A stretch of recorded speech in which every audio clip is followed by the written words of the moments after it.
Hello everybody, today we're going to be doing a tutorial that I think you guys will find really helpful. This will be really good for if you've just started up a brand new survival world, maybe you've just joined an SMP and you want to get a lot of good resources early on and quickly.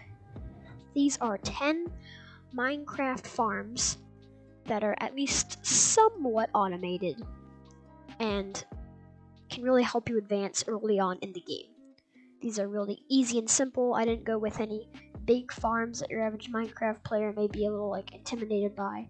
These are really easy. I've hand constructed all of these and I'm not the best at redstone, so I know you guys can do it as well. Let's get into it. Okay guys, going in order from easiest and cheapest to most expensive, we're gonna start with the egg farm. Obviously I'm sure there's lots of ways you can make this way bigger and make it a little more automatic, but this is all you really need. A few chickens in a glass container with a hopper right underneath them. Anytime they lay an egg, it goes directly in the barrel. So easy. I don't even think I have to do a big rundown of this with you guys. This is it. Glass box with some chickens and eggs. There you go. Okay everybody, shout out to LegoGeek197 for this one. I don't think it was his design, but I followed his tutorial and it works great. The link to his video will be in the description. Make sure to go check it out. Now this one actually takes us into the Nether. Now you're going to want to find this biome called the Nether Wastes, where there's lots of piglins around. So let me see if there's any down there right now. Nope. So as you can see, there's some trapdoors lining here, which allows the piglins to run through. And this is a nether piglin farm / gold farm. So what you're going to want to do is come into survival, get a bow and arrow and stand on top of this farm, and just see if I can hit it first shot. Let's go for you. Hey. I knew I had a shield. Oh, you don't want to do this. Don't. Come off the farm. It won't end well for you. Make sure to hold up your shield in case of these guys. But basically, they will all run down into this farm in attempts to try to come and attack you. Oh, this is a problem. I didn't want to kill you, dude. You made me. So now they're all stuck down there. You can come down the ladder. They can't really hurt you unless you get too close. Make sure to have a crafting table down here, because once you're done doing this,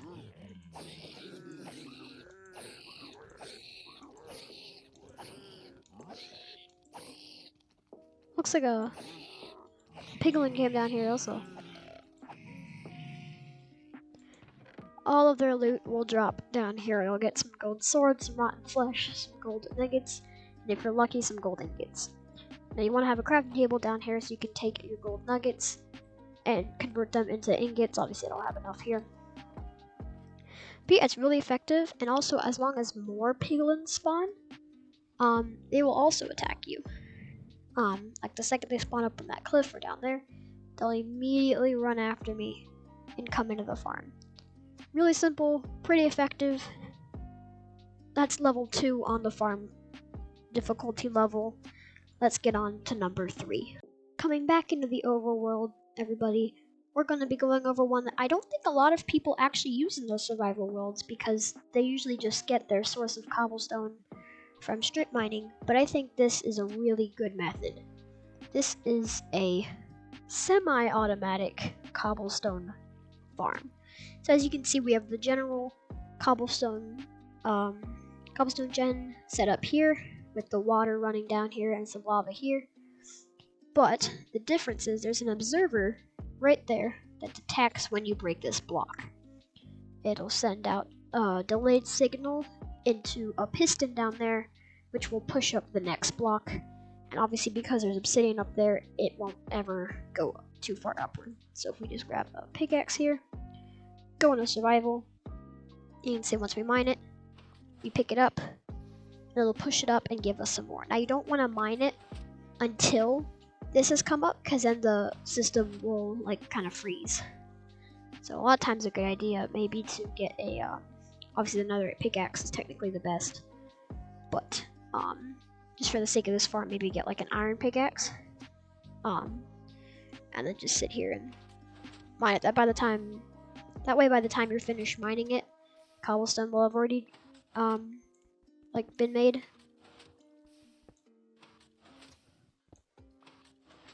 Yeah, it's really fast. There's no way you can actually lose any. So as you can see right there, I mined a little too fast.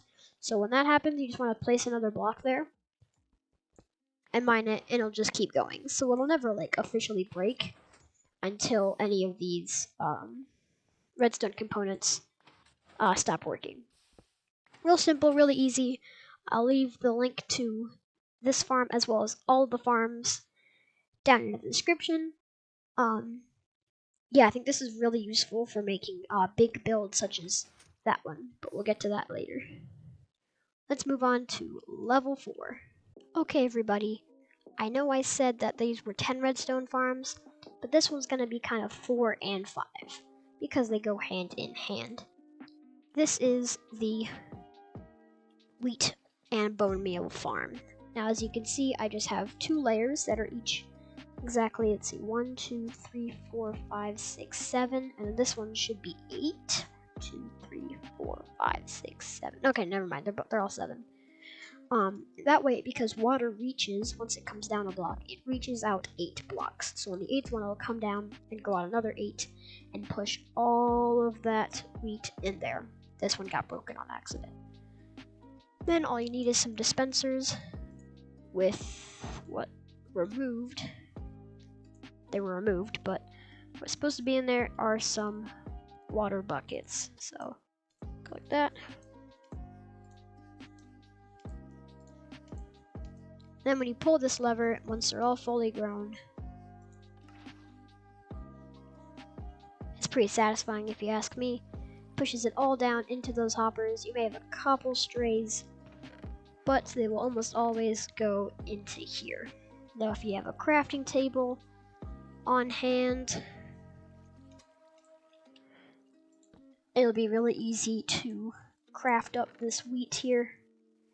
And look at all the seeds you get to take them.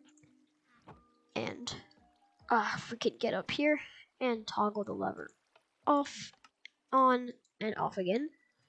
That way, you see, all the farmland is still tilled. I think it's called tilled. Maybe I'm wrong. But all the farmland is still farmland. Still usable to farm. And you get all of the wheat and seeds into the chest to reharvest. This is a really good source of food. And, as I was saying over there, you can take all your extra seeds and turn them into bone meal, and you will have lots of seeds from this farm, which is what makes it so great. So you can just take them and replant them, no problem. You will get stacks of seeds from this too, which in turn should allow you to have plenty of bone meal. Once again, we can plant all these, and once it's all done again, we just pull the lever with the water buckets inside, and it'll wash it all out into the chests again. And as I was saying before,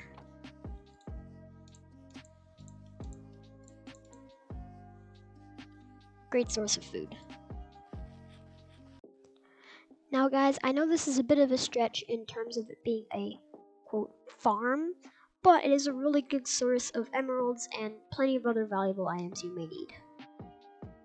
A villager trading station. Now, a lot of people have these in their builds, and for a good reason, too. I think the 4 main ones you want to look out for are the librarian, which you get from using a lectern, the toolsmith, which you get from using a smithing table, the fletcher, which you get from using the fletching table, and the farmer, which you get from using the composter. If you have these guys in a row, you can use things like with the fletcher, you can use lots of wood. And over here, you can use some of the stuff you used over here, like your bone meal, and your bread, and your wheat. in order to trade for emeralds, and you can go and you can get plenty of emeralds and maybe some other goods as well. Especially if you're using a cleric, you can get things like valuable ender pearls.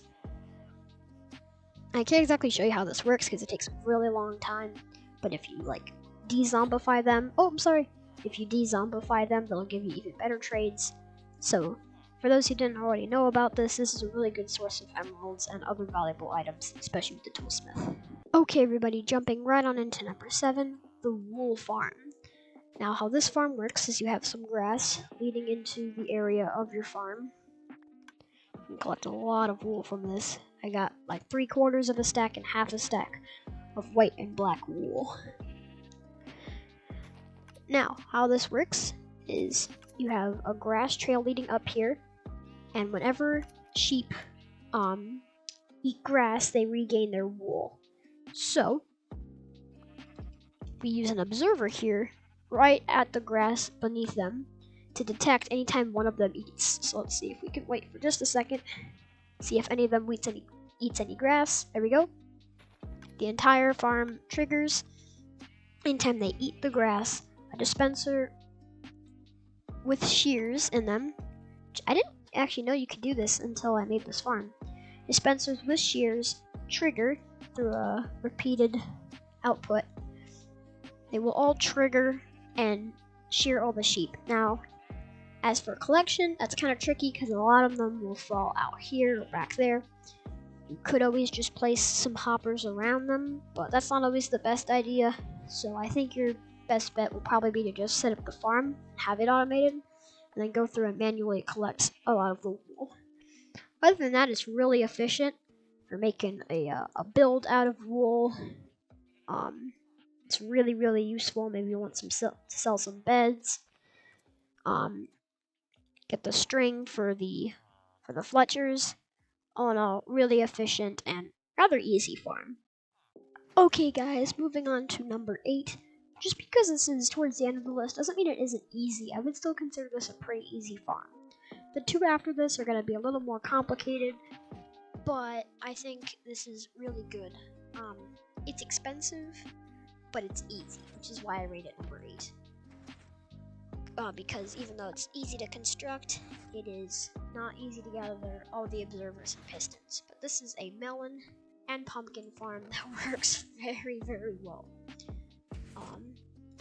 I believe you can see if I get a crafting table.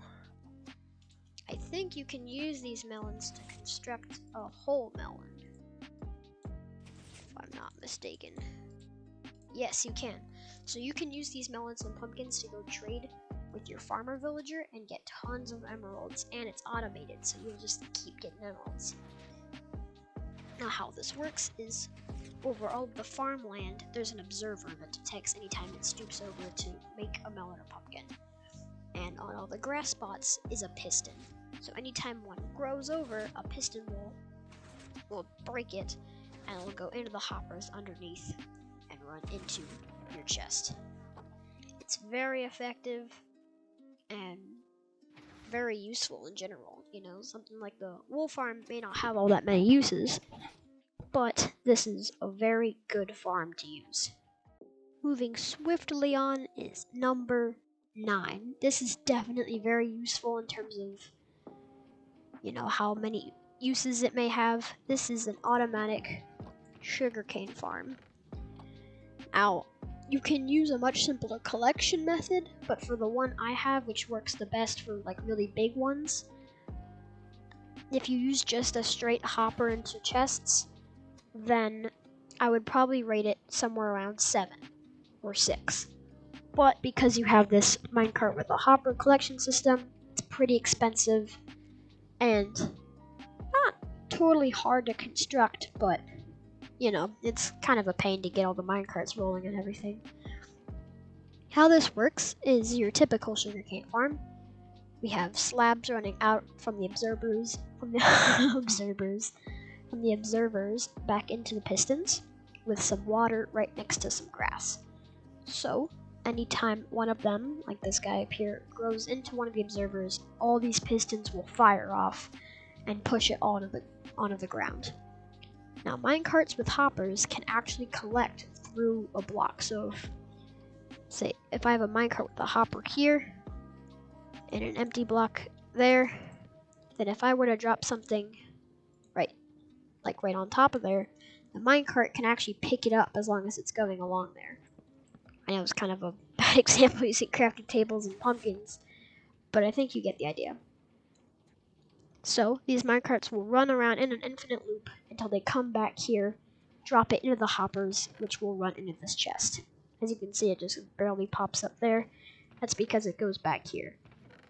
I had one of these that just had one double chest, and I had the random tick speed at around 50, and it filled up really, really fast. So, just something simple like this, like 3 double chests, that can be pretty useful. All in all, pretty easy to construct, but really expensive, but also really, really useful. Let's move on to big number 10. Now, big number 10 is not expensive, at all. It has some of the cheapest resources you would ever need in order to construct, and it is the Mop Farm. Now, there's 2 different ways about going about this. You can, if you have an automatic mob spawner underground, you can have a water system running up. That one is not that hard to build, but for something like this, really effective. It's also really hard to build. Now, I like to put these at 2 different modes. I have mob spawning turned off right now, which is why it isn't working. But let me see, the first mode is to have it right here where they almost die, but you can still collect all the resources by killing them, and that way you get the XP and the stuff. But if you just want to AFK overnight, then I would probably maybe place some trapdoors here so they're toggleable, but I would break all these so that the mobs automatically drop down, and then you can get their loot that way, but you don't get the EXP. So it's kind of a trade-off, but it's pretty worth it if you want to go AFK. Now if I want to turn game rule mob spawning true, it works really, really fast. See if I can go into spectator mode, come up here and show you how this works, and show you it in effect. Already we have tons of bats spawning. You want this to be a no light zone. That's pretty important. There has to be no light in here at all. Now what will happen is the mobs will spawn on these big 8x8 platforms, and you'll have trap doors running all along the cross-shaped channels going along here. That way the mobs will think, hey, I can walk across this, and they'll just walk and they'll fall. The water will push them down through the fences, and they will land where you can either collect them or they will automatically die from further fall damage. This is really effective. I think I'm going to go AFK for a little bit and let them all kind of build up. And then I'll kill them all for you and, just kind of show you it in works. Okay, everybody, I just AFK'd for almost exactly 5 minutes, and this is more mobs than I thought I was going to have, I'll be honest. I did try this a couple of times, and it gave me loot, but it didn't actually, I forgot to go into survival to track it. So let's see, I'm at 14 levels right now. Also, one important thing to mention, you want to put trap doors right here so spiders can't crawl out. But if I just go like this, boom. Oh wow, I just went up 2 full levels. Almost 3. And this wasn't all from one sitting, obviously, but still, I got an extra bow, I got extra bones, a lot of good stuff here. Not sure what he's trying to do. What's really nice about this farm is even though a lot of times it'll take 2 times to hit someone, even someone like that in full gold armor, will be at 1 tap, because of the fall. So this is a really effective method. The only thing is spiders get really annoying with this because they just stay there like that, and they'll crawl up. Yeah, like that. It really stinks, but mobs like this, it's so weird. Every time I look at them, they never actually do anything, but mobs like that, I just pop in a server. Okay. well, that'll just about do it for this video, guys. I hope you really enjoyed, and I will see you in the next one. Goodbye.